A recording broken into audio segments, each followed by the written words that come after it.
ففروا إلى الله إني لكم منه نذير مبين. بسم الله الرحمن الرحيم. السلام عليكم ورحمة الله وبركاته.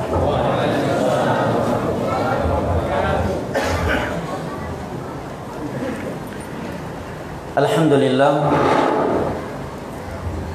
والصلاة والسلام على رسول الله وعلى آله وصحبه وسلم تسليما كثيرا. أما بعد, puji dan syukur senantiasa kita panjatkan kehadirat Allah Jalla wa'ala yang telah berfirman, wa in ta'uddu ni'matallahi la tuhsuha innal insana lazalumun kafar. Dan kalaulah kalian ingin menghitung-hitung akan nikmat Allah atas kalian, la tuhsuha, niscaya kalian tidak akan mampu menghitungnya. Innal insana lazalumun kafar, sesungguhnya manusia itu pelaku kezaliman dan kekufuran. Alhamdulillah, berkat nikmat kesehatan dan kesempatan setelah hidayah taufik dari Allah Jalla wa'ala, sama-sama kita telah melaksanakan ibadah salat maghrib berjamaah yang kita memohon kepadanya, Rabbana taqabbal minna innaka antas sami'ul alim. Sembari menunggu masuknya waktu salat isya yang merupakan salah satu dari dua salat yang Nabi SAW sabdakan dengan sabdanya, Inna athqala salati ala al-munafiqin salatul isya'i wa salatul fajr walau ya'lamuna ma fihima la'atawhuma walau hawwa. Merupakan salat yang paling berat atas orang-orang munafik adalah salat isya dan salat subuh. Dan kalaulah mereka mengerti keutamaan pergi melaksanakan salat isya dan subuh, la'atawhuma walau hawwa, niscaya mereka akan pergi melaksanakannya sekalipun mereka harus merangkak. Maka insyaallah ta'ala sembari menunggu salat yang mulia ini, kita akan saling tawasi bil haq wa tawasi bis sabr dan atafaqquh fi din, yang telah mempertemukan dan mengumpulkan kita pada kegiatan yang mulia ini adalah tali persaudaraan kita dan undang-undang dasar kita, radhina billahi rabban wa bil islami dina wa bi Muhammadin sallallahu alaihi wasallam nabiyyan wa rasulah.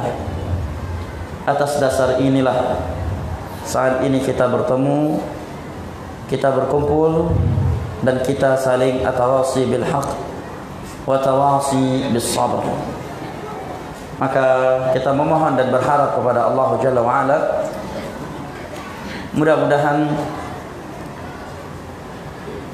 Ia yang telah mengumpulkan kita saat ini di rumahnya yang mulia ini, pada kegiatan yang mulia ini, di atas undang-undang dasar yang besar ini, kita memohon kepadanya bi asma'ihil husna, dengan nama-namanya yang maha indah, wa sifatihil ula, dengan sifat-sifat yang maha tinggi, wa bismihil a'zam, dan dengan namanya yang paling agung, yang apabila Allah Jalla wa'ala diminta dengan namanya yang paling agung tersebut, ajab, akan mengabulkan permohonan hambanya, sebagaimana Ia telah mengumpulkan kita saat ini, agar kembali mengumpulkan kita semua bersama an-nabiyyin was-siddiqin wasyuhada'i was-salihin wa hasuna ulaika rafiqa, di dalam syurga firdausnya di hari kiamat kelak. Amin ya rabbal alamin.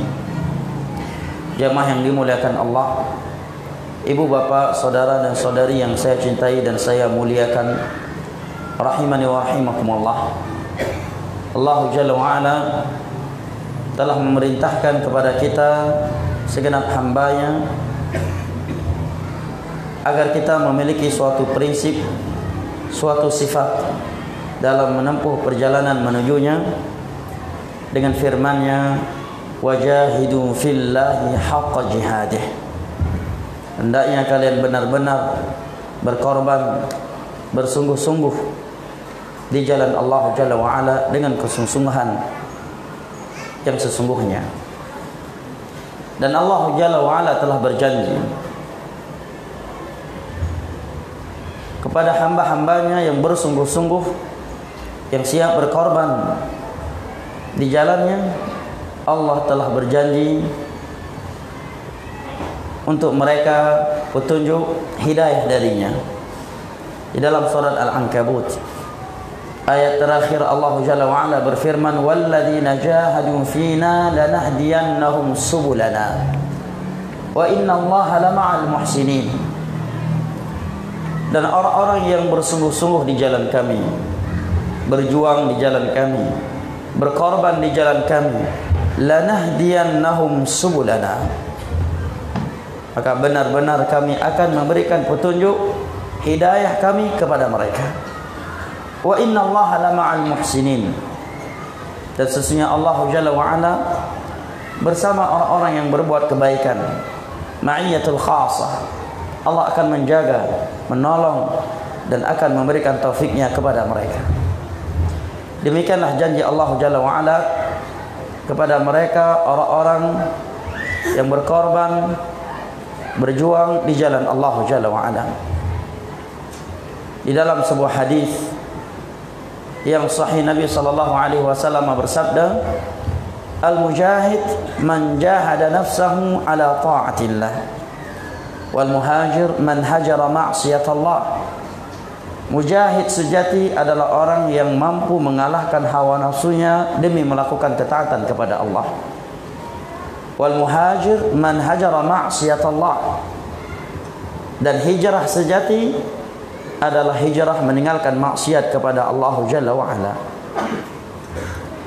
Allah Jalla wa Ala juga telah berjanji untuk mereka yang memiliki sifat tersebut di dalam firman yang tertera pada surat Az-Zari'at, An-Nazi'at, di mana ia berfirman, wa amma man khafa maqama rabbih wa nahan nafsa 'anil hawa fa innal jannata hiyal ma'wa. Adapun orang yang senantiasa takut kepada Allah Jalla wa Ala dan senantiasa melawan, mematahkan hawa nafsunya demi melakukan ketaatan kepada Allah, fa innal jannata hiyal ma'wa, maka syurga adalah tempat yang pasti untuknya. Di antara hamba Allah Jalla wa Ala yang telah memperoleh janji Allah Jalla wa Ala ini, dan kisahnya telah diabadikan oleh Allah Jalla wa Ala dari semenjak ia melakukan hal tersebut sampai hari ini, dan insyaallah ta'ala karena ini bagian dari hadis Nabi akan dijaga oleh Allah sampai hari kiamat, adalah seorang pemuda dari negeri Persia. Pemuda ini salah satu dari hamba-hamba Allah, dari sekian hamba Allah Jalla wa Ala yang mendapatkan janji Allah Jalla wa Ala di atas.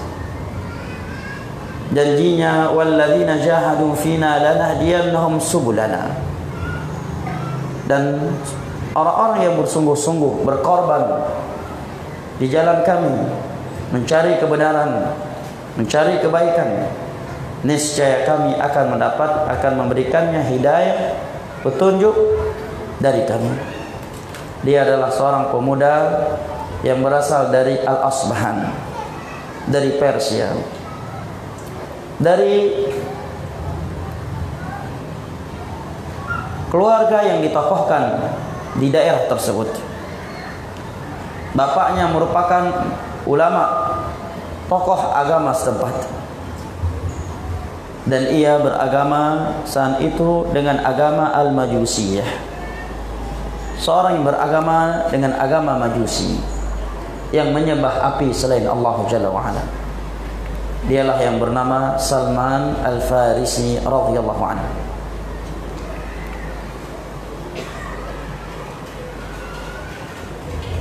Sungguh banyak pelajaran, banyak ibrah, dan sungguh kisah beliau ini sangat memotivasi serta menginspirasi kita semua dalam beragama, dalam berjalan di jalan Allah Jalla wa Ala hingga kematian datang menjemput kita.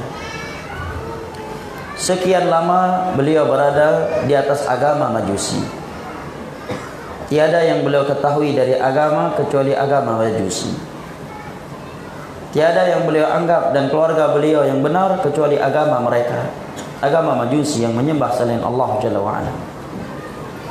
Beliau adalah seorang anak yang sangat dicintai oleh keluarganya, terkhusus bapaknya.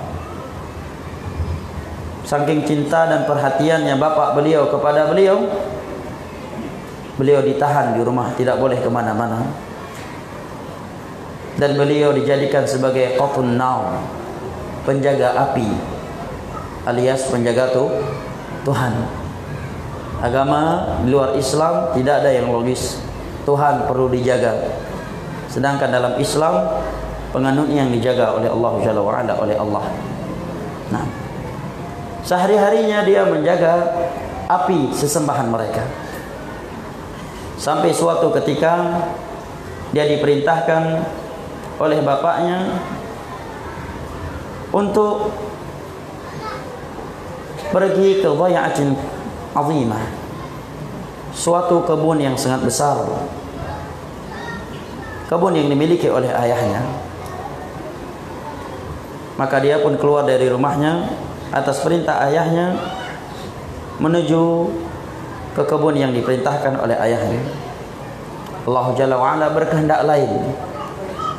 Di sini pintu hidayah mulai terbuka, atau awal mula ia mengejar hidayah. Di tengah perjalanannya beliau menyatakan, famarartu bi kanisatin lin nasara, aku melewati sebuah gereja Nasrani. Aku mendengar aswatahum wa hum yusalluna fil kanisah, suara-suara mereka dari luar gereja. Aku mendengar mereka beribadah sambil bernyanyi. Fadakhaltu fara'aitu fa'ajabani dzalik. Begitu aku masuk ke dalam gereja dan melihat cara mereka beribadah dengan cara menyanyi, aku pun kagum dan suka dengan cara mereka beragama. Karena memang sifat manusia ini suka kepada nyanyian. Sedangkan dalam agama beliau Majusi tidak ada cara ibadah dengan menyanyi. Dalam agama Nasara, ya, salah satu metode mereka beribadah adalah sambil menyanyi.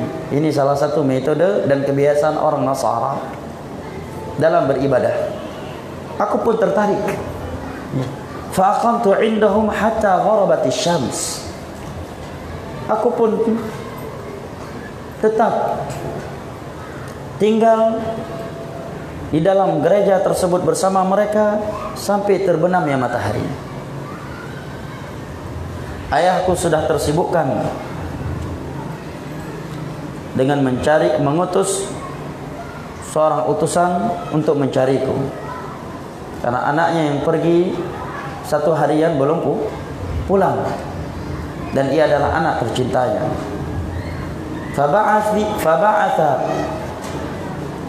Faba'atha rajulan fi talabi. Dia pun mengutus seorang laki-laki untuk mencariku.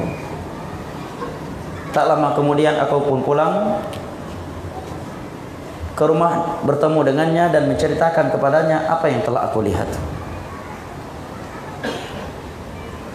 Aku menyampaikan kepadanya bahwa aku melewati sebuah gereja, sebagian manusia yang mereka beribadah di dalamnya dengan cara yang sangat menakjubkan, dengan cara yang sangat bagus, yang belum pernah aku melihatnya sebelumnya. Mendengar demikian, maka bapakku pun menyatakan,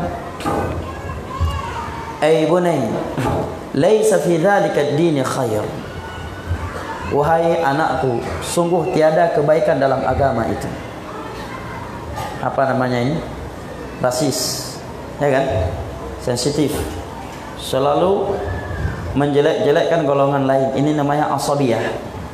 Deh. Karena dia tahu bahwa agama yang anaknya mulai mengkaguminya tersebut adalah agama sebelah. Ya, agama Nasar. Sedangkan ayahnya beragama Majusi. Maka dia tidak ingin anaknya keluar dari pemahaman nenek moyangnya, yaitu Majusi. Maka dengan ini jamaah yang dimuliakan Allah, jangan sampai bapaknya Salman Al-Farisi yang merupakan seorang Majusi lebih semangat daripada kita dalam menjaga agama anaknya.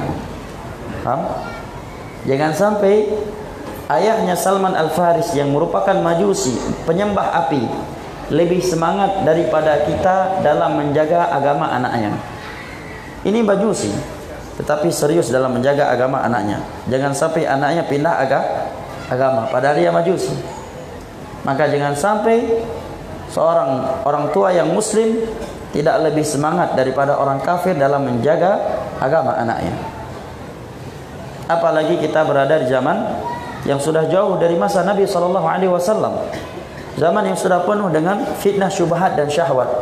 Sebuah zaman yang kata Nabi SAW, kaqita'il lailil muzlim yusbihu rajulun mu'mina wa yumsi kafira wa yumsi mu'mina wa yusbihu kafira yabi'u dinahu bi'aradin minad dunya. Sebuah masa yang sudah penuh dengan kerusakan dan kehancuran. Saking dahsyatnya kehancuran di masa itu, Nabi ibaratkan seperti potongan-potongan malam yang amat gelap, di mana ada orang di pagi hari masih mukmin, di sore harinya dia sudah kafir. Ada pula orang di pagi sore harinya dia masih mukmin, di sore harinya dia sudah kafir.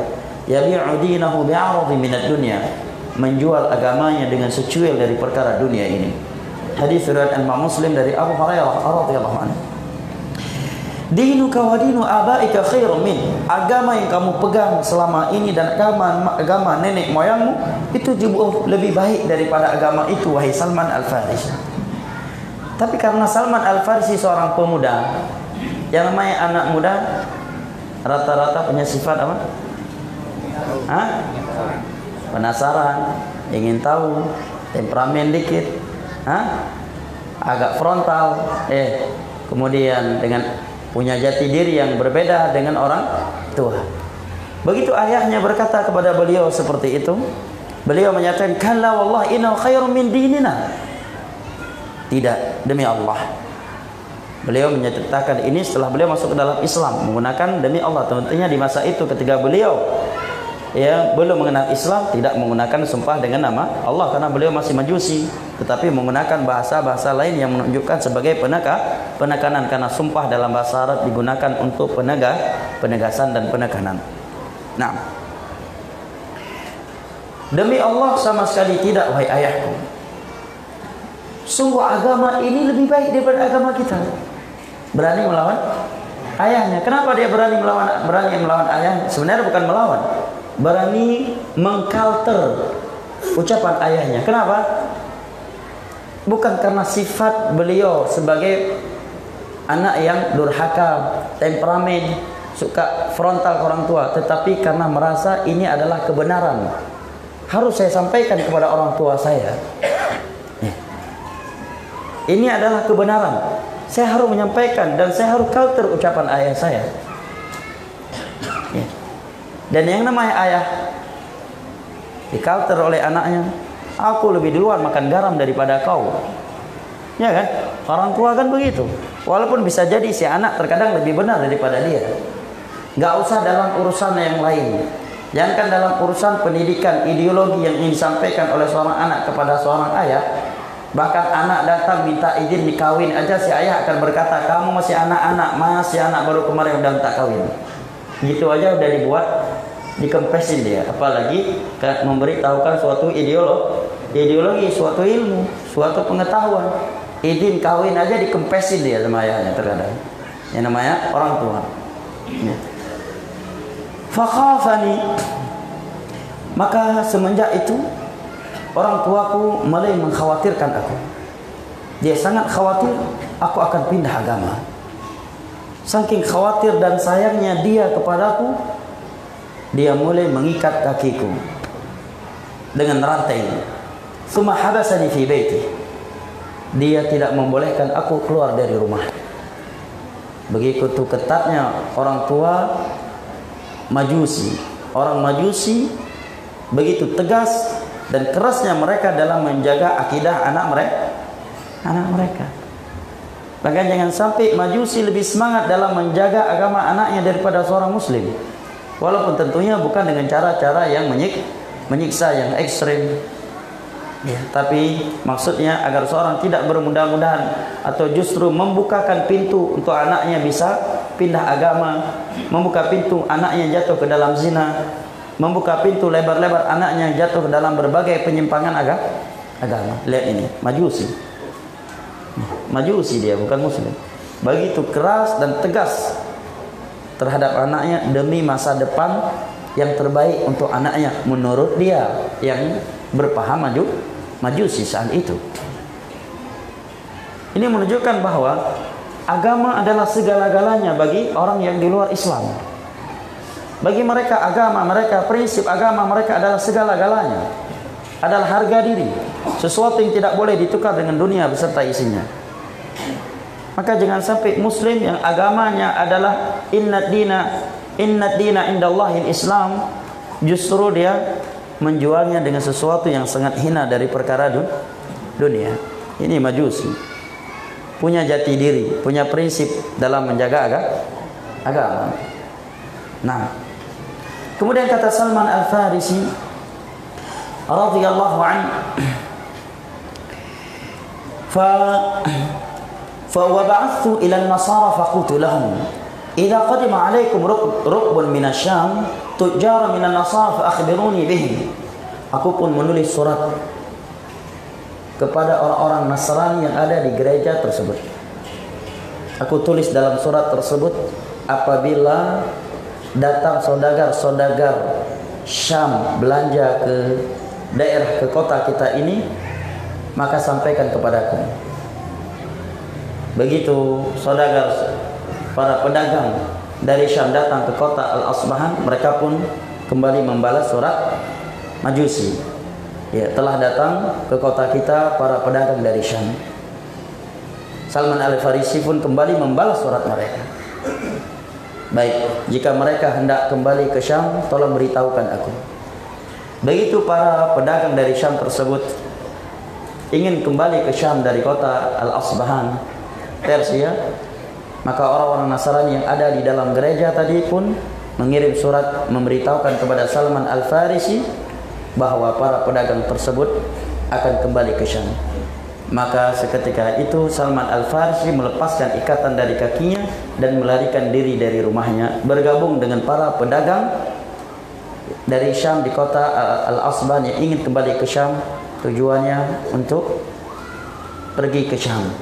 Karena sebelumnya beliau telah diberitahukan bahwa sumber agama ini ada di Syam. Ketika beliau kagum melihat ibadah mereka, beliau bertanya sebelum diikat kakinya oleh ayahnya, aina aslu hadzal din, di mana sumber agama ini?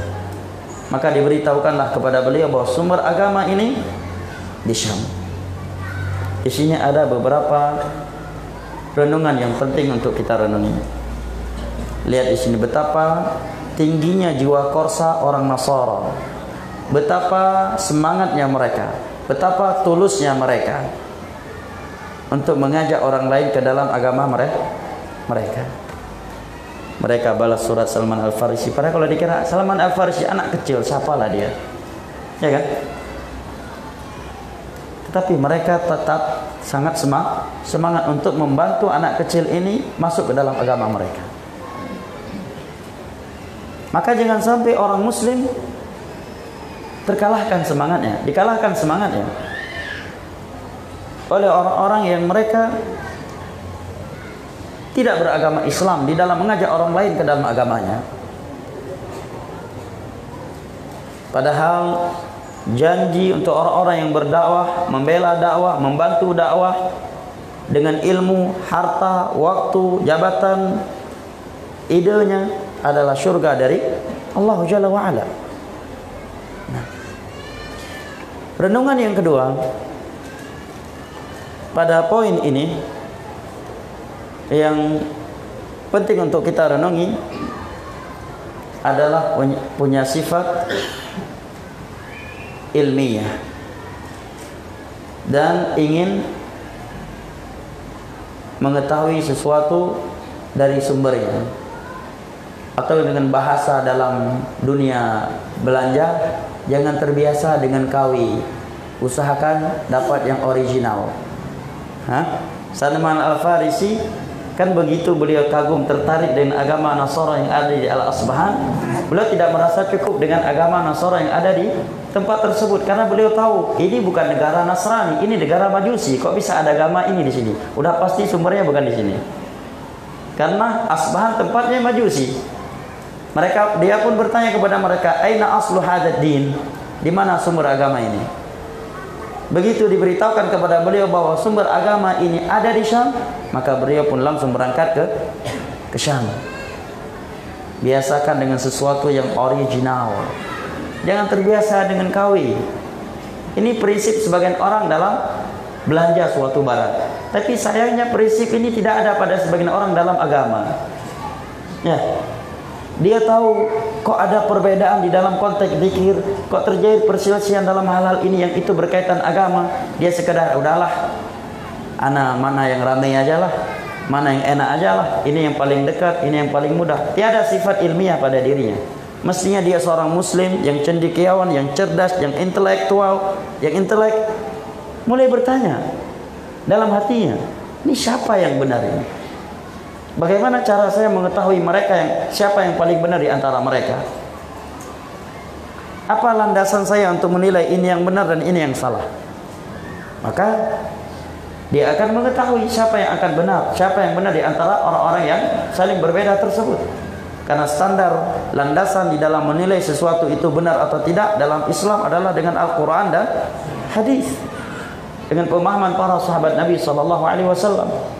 Karena pesan Nabi SAW ketika umatnya telah berpecah dan berselisih, beliau berpesan dari jauh hari, fa innahu may ya'ish minkum ba'di fa sayara ikhtilafan katsira fa 'alaikum bi sunnati wa sunnatil khulafa'ir rasyidin al-mahdiyyin 'addu 'alaiha bin nawadi. Barang siapa yang hidup panjang di antara kalian setelahku, maka akan dia lihat perpecahan dan perselisihan yang cukup banyak di antara kaum muslimin. Maka jika demikian, jika itu telah terjadi, hendaknya kalian berpegang teguh dengan sunnahku, dengan sunnah para sahabatku, secara khusus khulafa ar-rasyidun yang telah mendapatkan petunjuk dan bimbingan dari Allah, dan gigitlah oleh kalian sunnahku. Maka hendaknya dia tanya, ini saya melihat konteks zikir misalkan, setelah sholat 5 waktu kok beraneka ragam, berbeda-beda, saling klaim ini yang paling benar, yang itu juga demikian. Maka tanyakan, konteks zikir yang seperti ini mana hadisnya, mana ayatnya, dalam kitab apa? Yang berzikir dengan cara seperti ini mana ayatnya, mana hadisnya, dari kitab apa?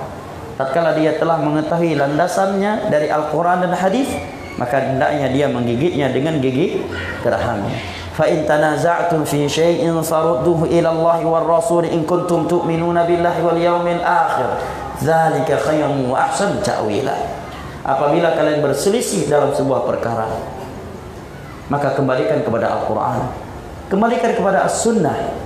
Jika kalian adalah orang-orang yang beriman kepada Allah dan hari akhir, yang demikian itu merupakan jalan keluar dan solusi terbaik. Nah, kemudian Salman Al-Farisi pun sampai ke negeri Syam. Beliau sampai ke negeri Syam, kemudian beliau bertanya kepada masyarakat setempat, man afdalu ahli hadzal din, siapa yang paling mulia, siapa yang paling afdal, yang paling bagus dari orang-orang yang beragama dengan agama ini di daerah ini. Maksudnya apa? Siapa ulamanya, siapa yang paling berilmunya. Ini taufik Allah yang kesekian untuk beliau. Beliau tidak menanyakan apa, di mana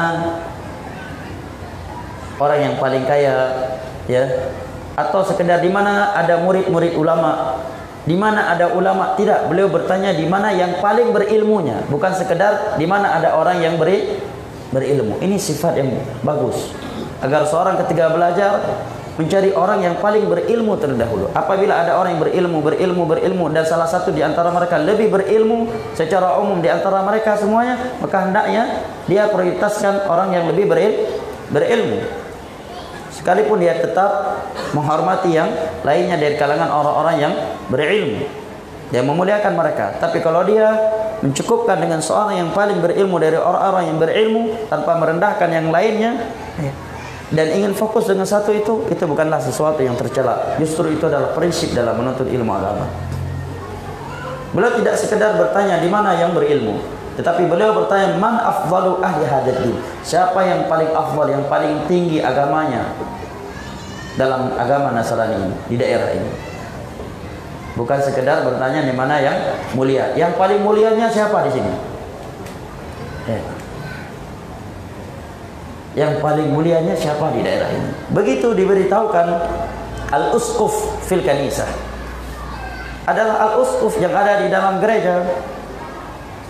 Al-usquf adalah sebutan untuk orang yang mengurusi perkara agama dan tinggal di dalam gereja dalam agama Nasara di masa itu. Adalah al-usquf. Oleh kita ya Pak Imam masjid ini. Beliau pun mendatangi dan menyatakan, inni qad raghibtu fi hadzal din. Wahai usquf, aku ingin bergabung dengan agama ini. Wa ahbabtu an akuna ma'ak, akhdumuk fi kanisatik wa ta'allamu minka wa usalli ma'ak. Aku ingin bergabung dengan agama ini. Aku ingin tinggal bersamamu sehari-harinya. Aku akan membantumu. Aku akan belajar kepadamu dan aku akan beribadah bersamamu di dalam kanisa ini. Ini taufik Allah yang kesekian untuk Salman Al-Farisi. Beliau bersikap rendah diri. Demikianlah semestinya seorang penuntut ilmu agama. Jangan sudah minta belajar sama ustadz dengan cara yang seakan-akan ustadz gak ada harganya di depan mata dia. Seakan-akan uang dia bisa membeli seorang ustadz. Dengan gaya seakan-akan harta dia lebih tinggi daripada ilmu seorang ustadz. Dari Salman Al-Farisi, saya ingin bergabung dengan agama ini. Aku ingin tinggal bersamamu dalam kanisah gereja ini. Sehari-harinya aku akan membantumu. Aku akan belajar kepadamu dan aku akan beribadah bersamamu. Lihat bagaimana akhlak Salman Al-Farisi. Tawadhu beliau. Ya. Dan sudah ketetapan Allah, kata Mujahid, la yanala al-ilma mustahin wala mustakbir. Orang yang malu dan yang sombong gak akan pernah mendapatkan ilmu agama. Hanya orang yang mau merendahkan dirinya, yang menurunkan pangkatnya, melepaskan baju dunianya. Hanya mereka yang mampu duduk di majelis ilmu agama, dan hanya mereka yang akan diberikan keberkahan ilmu agama. Dan Nabi telah bersabda, wa ma tawadhu ahadun lillahi illa rafa'ah. Tiada seorang yang merendahkan dirinya karena Allah, melainkan Allah akan angkat dia. Hadis riwayat Imam Muslim dari Abu Hurairah radhiyallahu anhu. Dan ini salah satu dari keindahan majelis ilmu agama. Tidaklah kita melihat ada doa, ada majelis ilmu agama, melainkan kita akan melihat keindahan ini. Kita melihat di dalamnya ada anak muda, ada orang tua, ada orang kaya, ada orang miskin, ada sipil, ada aparat keamanan, ada dokter, ada yang pasiennya di situ. Semuanya duduk bersimpuh di dalam rumah Allah mempelajari agama Allah. Oleh karenanya majelis ilmu agama disebutkan oleh Nabi rawdatun min riyadhil jannah, salah satu dari taman-taman syurga. Nih. Salah satu dari taman-taman syurga. Nah, mendengar demikian, maka pendeta ini pun menyatakan, fadakhaltu ma'ah, silakan kamu masuk. Kemudian kata Salman Al-Farisi, setelah sekian lama aku duduk belajar bersamanya, fakana rajula su. Rupanya dia ulama su. Ulama su. Apa ulama su? Ulama nakal. Ya, ulama nakal, ulama jahat, ulama buruk. Apakah ini tuduhan semata dari Salman? La, beliau berikan buktinya. Di mana dia selalu memotivasi rakyatnya untuk memberikan donasi, untuk bersedekah, untuk mengeluarkan zakat, membantu fakir miskin, anak yatim dan para janda. Begitu donasi mereka ini terkumpulkan, dia simpan untuk dirinya dan tidak ia berikan kepada mustahiqnya.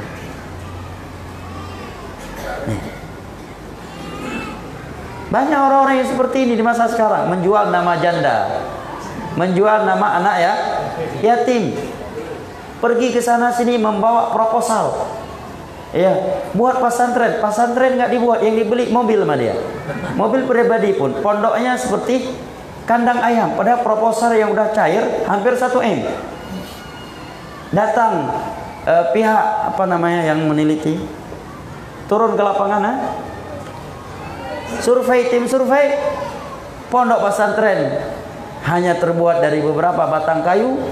Rumah Pak Ustadz dengan mewah, ada mobil mewah lagi di depannya. Jadi uang proposal yang cair kemarin 1M dikemanakan? Hah? Ke sana sini sibuk bawa proposal, ke lembaga sini, ke lembaga sana. Tapi untuk pribadinya, nama anak yatim yang dijual, itu ada di sepanjang masa. Nah, itu ada di sepanjang masa. Dan itu adalah sisa penyakit ulama Nasara yang disebutkan oleh Salman Al-Farisi dalam kisah di atas. Begitu dia mati, aku sampaikan kepada masyarakatnya, ini ulama jahat ini, ulama buruk, ulama kalian ini, ulama jahat dia ini. Dia selama ini menghasut kalian untuk bersedekah. Setelah kalian memberikan harta kalian kepadanya, dia kumpulkan untuk dirinya. Tidak dia berikan kepada anak yatim, tidak ia serahkan kepada para janda dan kaum fakir. Mereka pun menyatakan, wa ma ilmuka bidzalik, mana buktinya? Ini juga prinsip di dalam mendengar sebuah berita, jangan asal terima. Tanya mana buktinya, jangan asal terima berita. Nah, mana buktinya bahwa dia adalah ulama jahat? Maka Salman Al-Farisi pun menyebutkan, memperlihatkan kepada mereka bukti tersebut. Beliau perlihatkan ada 7 peti yang sudah penuh dengan emas dan perak. 7 peti sudah tersimpan emas dan perak. Subhanallah. Begitu mereka mengetahuinya, mereka pun menyatakan, wallahi la nadfanhu abadan. Demi Allah, kita tidak akan menguburkan dia. Kita salib dan kita rajam saja dia. Mereka mengambil mayatnya, mereka salib, kemudian mereka rajam sampai mati. Ya. Lihat bengisnya orang-orang yang di luar Islam. Islam tidak pernah bengis seperti ini. Di dalam Islam, sesuatu yang boleh dibunuh pun harus dibunuh dengan cara yang baik. Dalam Islam, Nabi menyatakan, innallaha katabal ihsana fi kulli syai'. Allah telah mewajibkan kalian untuk berbuat baik dalam segala hal. Fa idza qataltum fa ahsinul qitlah. Kalau kalian ingin membunuh sesuatu yang dibolehkan dalam agama, maka bunuhlah dengan baik. Di antaranya kata Nabi, wal yuhidda ahadukum syafratahu wal yurih dhabihatahu. Barang siapa yang ingin menyembelih seekor hewan, hendaknya dia mengasah, menajamkan dulu pisaunya, dan tidak boleh di hadapan hewannya. Dan hendaknya dia membahagiakan hewan sembelihannya sebelum dia menyembelihnya. Dengan hewan aja seperti itu dalam Islam, apalagi dengan manusia. Di medan tempur saja dengan kafir harbi, Allah katakan, wa qatilul ladzina yuqatilunakum fi sabilillah wa la ta'tadu innallaha la yuhibbul mu'tadin. Jangan membunuh dengan cara yang melampaui batas. Tidak boleh memutilasi, mengorek mata, memotong hidung, memotong telinganya, disilet-silet. Ini larang dalam Islam, sekalipun dengan kafir harbi, apalagi dengan kafir yang tidak boleh ditumpahkan darahnya. Itu dalam Islam. Salman Al-Farisi pun menyatakan, fa'abaghathu bughdhan syadidan.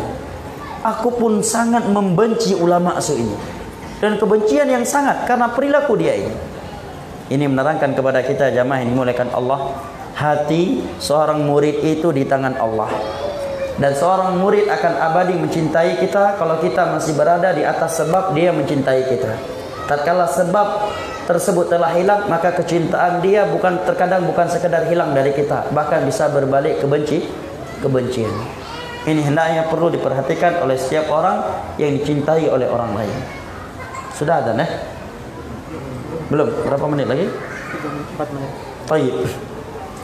Kemudian kata Salman Al-Farisi, mereka pun mendatangkan ulama baru, cari ustadz baru lagi, menggantikan ustadz yang nakal tadi, ya, yang jahat tadi. Ustadz yang kedua ini kata Salman Al-Farisi, baru ustadz yang baik, baru ulama yang benar. Dia orang yang baik, yang jujur, yang saleh. Aku pun sangat mencintainya. Aku pun sangat mencintainya. Singkat ceritanya, kata Salman Al-Farisi, tidak lama ketika aku bersamanya, dia pun meninggal dunia. Dia mati. Dan sebelum matinya aku berkata kepadanya, wa qad hadaraka ma tara min amrillah fa ila man tusibi wa ma ta'muruni. Wahai sang guru, aku sudah sangat mencintai engkau. Aku sudah sangat semangat beribadah bersamamu. Sekarang engkau hampir mati. Ya, tapi bahasa di sini bukan hampir mati. Dan sungguh telah hadir kepadamu sesuatu yang engkau lihat. Ini bahasa lembutnya. Ya maksudnya kamu hampir mati. Tapi Salman Al-Farisi nggak pakai bahasa begitu. Ini pelajaran dari kita. Kalau orang yang sudah mau mati, jangan pula kita mengajak berbicara dengan dia dengan kata-kata yang membuat dia mati gara-gara kalimat kita. Iya kan? Udah tahu mau mati kita bilang, kita ucapkan kepada kata-kata yang membuat dia semakin sesak nafasnya. Ya. Begitu kita datang, dia lagi IGD langsung, Bapak masih ingat nggak utang sama saya 100 juta belum bayar Pak? Mati duluan dia sebelum malaikat maut. Iya. Mati duluan dia. Gara-gara kalimat kita. Nah, makanya dalam Islam pun mentalkin la ilaha illallah kepada orang yang sedang sakaratul maut. Sebagian ulama menyatakan kalau dia sedang dahsyat sakaratul maut nggak boleh dikatakan ucapkan la ilaha illallah, ucapkan la ilaha illallah. Tidak boleh seperti itu. Tetapi dibisikkan di telinganya la ilaha illallah agar dia mengikutinya. Karena sakaratul maut itu sudah sangat memberatkan. Nah, kata Salman Al-Farisi, sekarang sudah terjadi pada dirimu apa yang terjadi. Maksudnya, kamu ntar lagi dah mau mati. Tapi itu bahasa saya. Bahasa Salman Al-Farisi, telah hadir kepadamu sesuatu yang engkau lihat. Maka kepada siapa lagi aku akan belajar agama ini? Kepada siapa engkau wasiatkan aku? Maka dia pun menyatakan bahwa sepengetahuan aku tiada ulama yang benar di saat ini dalam agama Nasara. Karena kebanyakan ulama Nasara mereka telah mengubah-ubah agama Nabi Isa. Yang aku ketahui hanya seorang ulama yang berada di daerah Musil, masih di daerah Syam. Hanya dia yang aku ketahui. Pergilah engkau belajar menimba ilmu bersamanya. Baik, sudah kan? Baik, kita lanjutkan pada Isya atau cukup sampai di sini? Lanjut pada Isya. Baik, kita lanjutkan pada Isya. Allah taala a'lam bissawab. Subhanakallahumma bihamdik asyhadu an la ilaha illa anta astaghfiruka wa atubu ilaik. Tafadhalu barakallahu fikum. وما أرسلنا من قبلك إلا رجالا نوحي إليهم فاسألوا أهل الذكر إن كنتم لا تعلمون بالبينات والزبر وأنزلنا إليك الذكر لتبين للناس ما نزل إليهم ولعلهم يتفكرون أفامن الذين مكروا السيئات أن يخسف الله بهم الأرض أو يأتيهم العذاب من حيث لا يشعرون أو يأخذهم في تقلبهم فما هم بمعجزين أو يأخذهم على تخوف فإن ربكم لرؤوف رحيم